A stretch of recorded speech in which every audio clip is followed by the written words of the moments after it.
ওকে, তো আমরা আজকে ফিজিক্স 1-এর দ্বিতীয় অধ্যায় নিয়ে আলোচনা করব। দ্বিতীয় অধ্যায়টা হলো দিক রাশি। তো চ্যাপ্টারের নাম দিক রাশি দিছে, আমার এটা নিয়ে কোনো কমপ্লেন নাই, কিন্তু ভেক্টর রাশি দিলেও আমার মনে হয় ভালো হতো। হ্যাঁ, দিক রাশি আর ভেক্টর রাশি একই, তো ভেক্টর রাশিটা দিলে সম্ভবত এটা শুনতে আর একটু ভালো লাগতো। যাই হোক, দিক রাশি দিছে, এটাও মন্দ না। তো আমরা আলোচনা করব এই দিক রাশি চ্যাপ্টারটার অতি সংক্ষিপ্ত প্রশ্ন। আমাদের পলিটেকনিক লেভেলে বোর্ডে কি কি আসে, কারা আসে, তারা দেখতে কীরকম, এবং এদের আমাদের কতটুকু ভালো করে পড়া উচিত, এগুলো সব কিছু নিয়ে আমরা আলোচনা করব। হ্যাঁ, তো অতি সংক্ষিপ্ত প্রশ্ন এখানে আমি 13টা দিয়েছি। আমার মনে হয় এই 13টা কোশ্চেন সম্পর্কে আইডিয়া রাখলে এই ভেক্টর চ্যাপ্টারের আর কোনো প্রশ্ন পড়তে হবে না। হ্যাঁ, আর মজার বিষয়ে সংক্ষিপ্ত প্রশ্ন আছে মাত্র 3টা, এবং এই 3টা এখানকার অতি সংক্ষিপ্ত অনেকগুলো পড়লেই কাভার হয়ে যায়। আর রচনামূলক প্রশ্ন আছে মাত্র 2টা, এবং এই 2টার মধ্যে 2 নাম্বারটাতে কেউ চাইলে 5 স্টার দিতে পারো, আমি আপাতত 3 স্টার দিলাম। এই 2 নাম্বারটা আসতেছে, প্রতিবারই আসতেছে, রিপিটেডলি আসতেছে। এমন হয় না যে আগের বার আসছে এবার আসে না, এমন না, আসতেই থাকে। হয়তো বা 2-1 বার আসে না, বা এটা ম্যাক্সিমাম 99% গ্যারান্টি দিয়ে বলা যায় যে যদি এখান থেকে কোশ্চেন হয়ে থাকে তাহলে এই কোশ্চেনটা আসে। এই চ্যাপ্টারে কিছু গাণিতিক সমস্যা আছে। সমস্যার মধ্যে সবথেকে ঘুরায় ফিরে একই জিনিস আসে বারবার, এই দুটোই সব থেকে বেশি আছে। এছাড়াও 2-1টা গাণিতিক সমস্যা আমি এক্সট্রা আলোচনা করে দিব। তো সবার প্রথমে আমি ট্রাই করব অতি সংক্ষিপ্ত 13টা প্রশ্ন এই ভিডিওতে আলোচনা করার জন্য ট্রাই করব। আর অতি সংক্ষিপ্ত পরে সংক্ষিপ্ত হয়ে গেলে রচনামূলক প্রশ্নগুলো নিয়ে আলোচনা করব। তো প্রথমেই যেহেতু চ্যাপ্টারের নাম দিক রাশি, তো এই দিক রাশি কে, দেখতে কেমন, সেটা নিয়ে আমি কথা বলবো। দিক রাশির আর একটা নাম, যেটা আমি একটু আগেও বললাম যে আসলে চ্যাপ্টারের নাম ভেক্টর দিলে ভালো হতো, ভেক্টর রাশি দিলে ভালো হতো। তার মানে ভেক্টর রাশি আর দিক রাশি আসলে সেম। ঠিক আছে, তাহলে এই ভেক্টর রাশি আর দিক রাশি যদি সেম হয়, তাহলে এরা যেহেতু আমরা অনেকেই যারা আমরা কমার্স কিংবা আর্টস লেভেল থেকে এসেছি, তারা হয়তো বা আমরা এই নামগুলোর সাথে পরিচিত না। ঠিক আছে, তাদের জন্য এটা আরো বেশি ইম্পর্টেন্ট। তো আমরা আজকে জানবো আসলে ভেক্টর বা দিক রাশিকে। তাহলে এর পরে আমি একটু বলে রাখি, যেহেতু ভেক্টর বা দিক রাশি একটা রাশি, আরও একটা রাশি আছে, সেটা হলো স্কেলার রাশি, স্কেলার কিংবা অদিক রাশি। আসলে আমরা ছোটবেলা থেকে যে সকল রাশিগুলো ইউজ করেছি আমাদের ছোটবেলা থেকে, সেই রাশিগুলো হলো স্কেলার কিংবা অদিক রাশি। তো আমরা দুইটা নিয়েই আলোচনা করব। ঠিক আছে, স্কেলার রাশি কোনটা, ভেক্টর রাশি কোনটা, দুইটা নিয়ে আলোচনা করব। তাহলে আমি 1 আর 2 নাম্বার কোশ্চেনের অ্যান্সারে চলে যাচ্ছি। ভেক্টর রাশি কি বা দিক রাশি কি, স্কেলার রাশি কি এবং অদিক রাশি কি, এটাতে চলে যাচ্ছি। ওকে, ফাইন। তো দিক রাশি বা ভেক্টর রাশির সংখ্যাটা আমরা একটু দেখি। বলা আছে যে সকল রাশি বা ভৌত রাশি দেওয়াটাই মনে হয় সুন্দর দেখায়।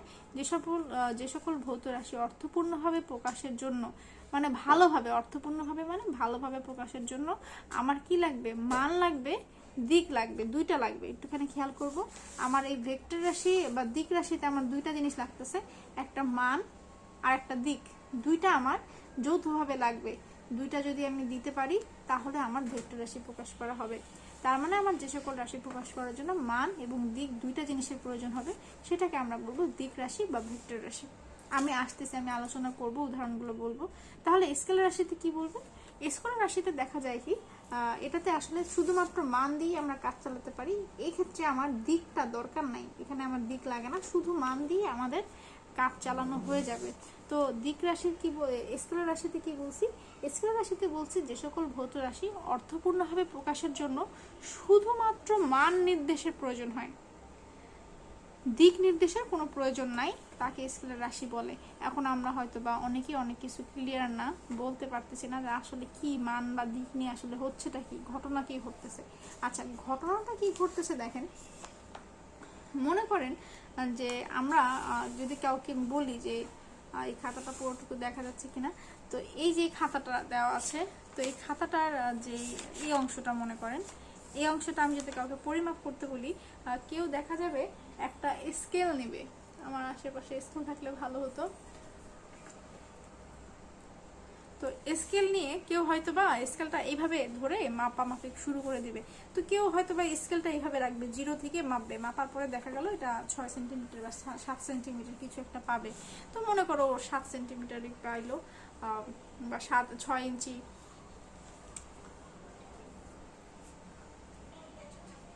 তাহলে এটা যদি কেউ মাপি, কাউকে যদি বলি যে এটা একটু পরিমাপ করে দাও তো এখানে কত ইঞ্চি আছে, তাহলে দেখা যাবে কেউ স্কেলটা এইভাবে ধরে এটা পুরোটুকু পরিমাপ করবে, তো দেখা গেল এটা 6 ইঞ্চি আসছে। তো স্কেলের 0টা এখান থেকেও পরিমাপ করে দেখছে যে এটা 6 ইঞ্চি আছে, এরকম হয়তো বা সে পরিমাপ করছে। তো অন্য একজনকে যদি আমি বলি যে তুমি একটু মাপো তো দেখো এখানে কত ইঞ্চি আছে, সে কি করবে, স্কেলের মাথাটা 0 বিন্দুটা এখানে না দিয়ে উল্টা ভাবে দেখবে, তো 0টা এখানে দিয়ে সুন্দর করে মেপে ফেললো যে কত ইঞ্চি আছে, এটা মাপলো।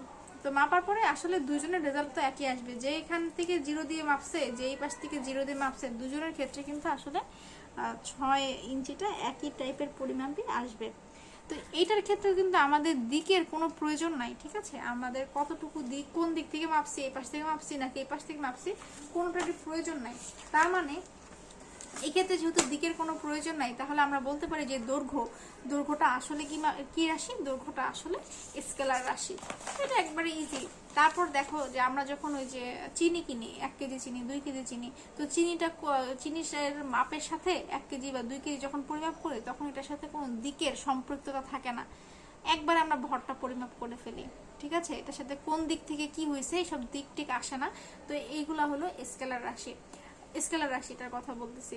এছাড়া মনে করো যে আমরা সময় পরিমাপ করব, আমি 20 মিনিট পড়েছি, আমি 2 ঘন্টা পড়বো, আমি কালকে পরীক্ষা আজকে আমার, আমি কালকে 6 ঘন্টা পড়েছি, তো এই 6 ঘন্টা 20 মিনিট এই কথাগুলোর সাথে দিকের কোনো সম্পৃক্ত নাই, এগুলা হলো স্কেলার রাশি বা অদিক রাশি, ঠিক আছে, স্কেলার পাশে অদিক লিখে রাখতে পারো, এটা হলো অদিক রাশি। হ্যাঁ, আমি এটা নিয়ে কথা বলতেছি যেহেতু আমরা সবসময় আসলে এই রাশিগুলো নিয়ে এত কাল কাজ করে এসেছি।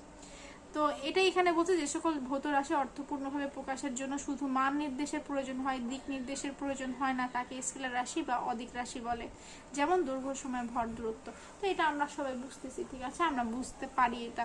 তাহলে আমরা আসি যে আসলে দিক রাশি বা ভেক্টর রাশি কি। দিক আর ভেক্টর রাশিকে আমি আরেকবার বলেছিলাম যে এইগুলা প্রকাশ করার জন্য মানও যেমন দরকার, দিকটারও সেরকম দরকার হয়, এই কারণে এটাকে বলা হয় দিক রাশি। তো আসলে দিক কেন দরকার হয়, কিভাবে দিক দরকার হয় সেটা আমরা একটু জানবো।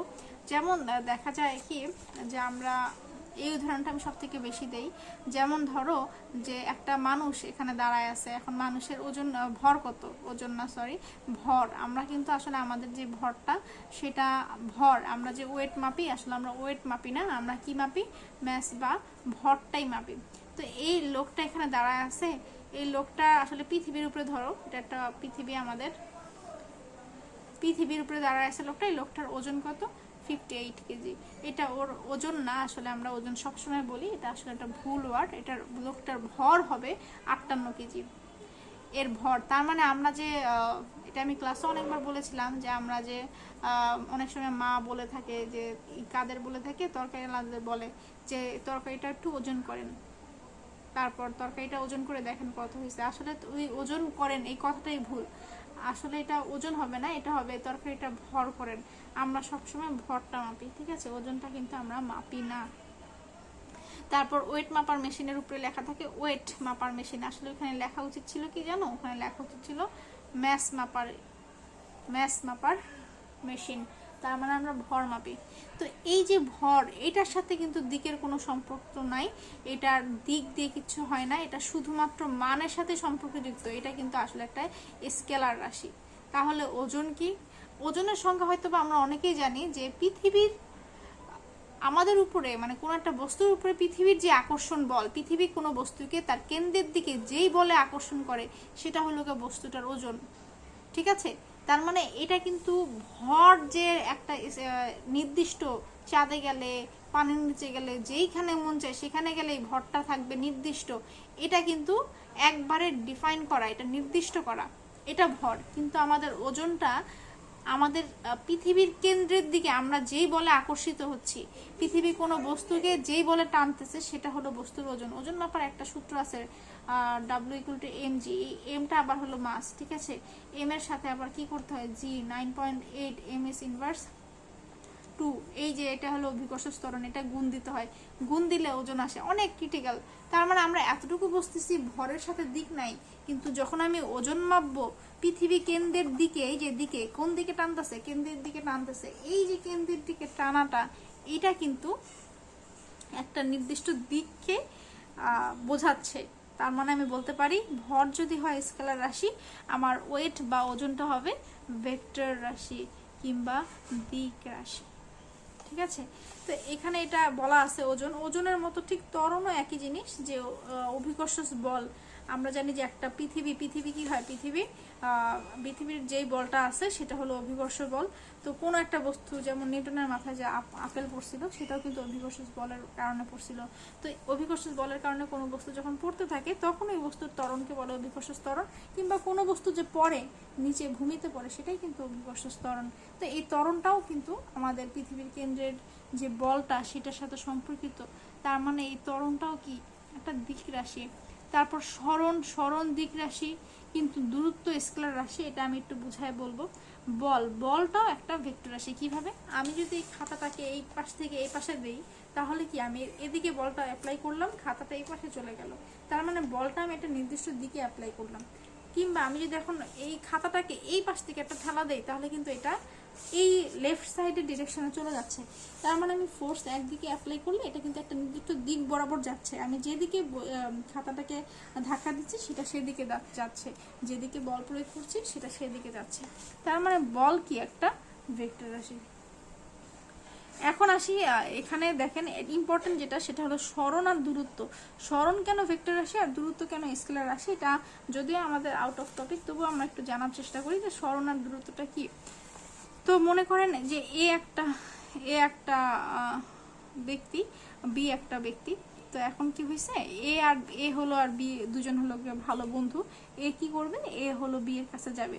তো বি একে ফোন দিয়ে বলছে, দোস্ত তুই আয়, আমি তোর জন্য ওয়েট করতেছি। কোথায় ওয়েট করতেছি, একটা ক্যাফেতে ওয়েট করতেছে। একটা ক্যাফেতে সে ওয়েট করতেছে। এখন এ বি এর কাছে আসবে। তো এ কি করতেছে, ক্যাফেতে ডিরেক্ট না যেয়ে সে কি করলো, আগে কি করলো, সে বাসা থেকে বের হয়ে একটা দোকানে গেল, একটা শপে গেল। ওই শপে যেয়ে সে কি করলো, কিছু কেনাকাটা করলো। কেনাকাটা করে সে কি করলো, সে সুন্দরভাবে একটা লাইব্রেরিতে কোনো একটা বই টই কিনতে চলে গেল, লাইব্রেরিতে চলে গেল। লাইব্রেরিতে যাওয়ার পর তার মনে হলো যে না, আমি কি করব, আমি একটুখানি ক্যাম্পাসে যাব, ক্যাম্পাসে ম্যাডামের কাছে যেয়ে ম্যাডামের সাথে একটু কথা বলবো, কিংবা কোনো কিছু অ্যাসাইনমেন্ট সাবমিট করব। সে কি করলো, ক্যাম্পাসে একটু গেল। তো ক্যাম্পাসে গেল, ক্যাম্পাসে যাওয়ার পরে সে তারপর ভাবলো যে ঠিক আছে, আমার এখন ক্যাফের দিকে যাওয়া দরকার, আমার সকল কাজ শেষ। সে সুন্দরভাবে ক্যাফেতে গেল। ক্যাফেতে যেয়ে সে বন্ধুর সাথে দেখা করলো। তো এক্ষেত্রে যদি আমি তার সবগুলো ডিস্টেন্স যদি পরিমাপ করি, দেখেন এখানে মনে করেন 5 মিটার, এখানে মনে করেন 8 মিটার, এখানে মনে করেন 6 মিটার, এখানে মনে করেন 3 মিটার। তো এই ক্ষেত্রে এ থেকে বি এর দিকে যেই সরণটা হয়েছে, সরণ কত হয়েছে দেখেন তো, সরণটা সরছে কতটুকু, তিনি স্টেপ বাই স্টেপ কিভাবে গেছে। 5, 8, 6, 3, টোটাল কত আসছে, 5 আর 8 13, 13 আর 3 হলো 16, 16 আর 6 হলো 22 মিটার সরণ হয়েছে তার, ঠিক আছে। তো এই যে তিনি স্টেপ বাই স্টেপ পা ফেলে ফেলে যেটা গেছে, সেটা তার সরণ। কত দূর কোন দিক দিয়ে তিনি গেছে সেটা তার হবে সরণ, ঠিক আছে।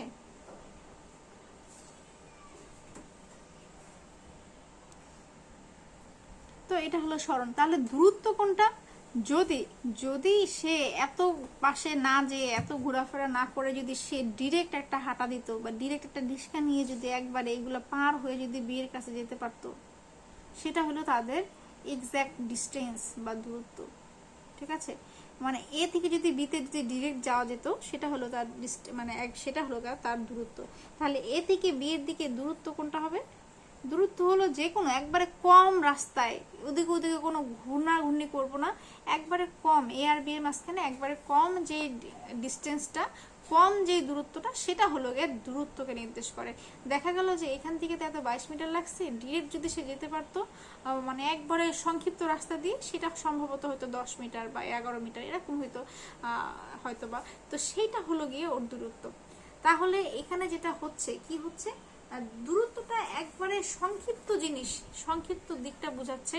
এটার ক্ষেত্রে কোনো দিক অতটা লাগতেছে না আমাদের, ওইভাবে আমাদের দিক লাগে না। যেটা কম রাস্তা, যেটা সংক্ষিপ্ত রাস্তা, সেটাই দূরত্ব। এটার ক্ষেত্রে দিক নাই, তাই এটা স্কেলার রাশি। আর সরণের ক্ষেত্রে এই পাশে বামে গেল, এই পাশে ডানে গেল, এইভাবে গেল, এইভাবে গেল, বিভিন্ন দিক যোগ হচ্ছে, আমার কোন দিকে যাচ্ছে সেগুলো আমার পরিমাপ করার প্রয়োজন হচ্ছে, এর জন্য এটা সরণ। ঠিক আছে, একবারে সিম্পল কথা। এই গেল আমার ভেক্টর রাশির দিক। আর দিক রাশি বা ভেক্টর রাশি কি, স্কেলার রাশি বা অদিক রাশি কি। ঠিক আছে।